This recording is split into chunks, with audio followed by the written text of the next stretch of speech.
Welcome to the Com 110 mini lesson series. Today I'll talk a little bit about polling the audience, which is found in Chapter 8 of the Speaker's Primer textbook. So, polling the audience is a great thing to do as an attention getter, something to grab your audience's attention before beginning your speech. It's ideal to do right before the introduction or to introduce your introduction, so to speak. One caveat I want to tell you about polling the audience, though, is that if you're expecting some sort of outcome about your polling question, it may turn out otherwise. So let me give you an example here. How many of you have ever seen The Lion King and you're expecting everyone to say, yes, we've seen The Lion King, but only one person raises their hand? That might debunk your theory for the rest of your speech. So don't base your entire speech just on that polling question.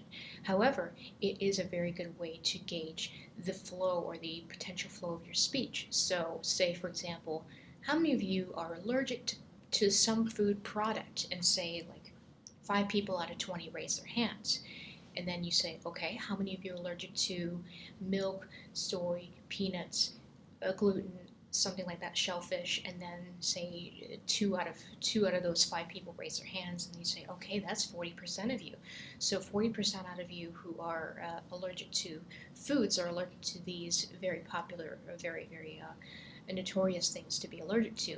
So that proves my point that these items are highlighted in food products that are common allergens. So that might be a good way to frame your speech.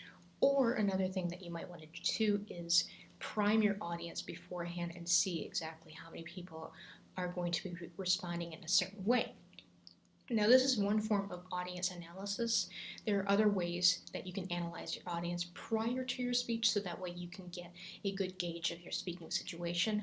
But again, it is an ideal way to get your audience's attention, because sometimes grabbing your audience's attention is somewhat tricky, because you don't want to be cliche and say, ask a question, not necessarily ask a question, but a quote or something like that. But doing a poll is a great way to wake them up and bring them into and interact with your speech.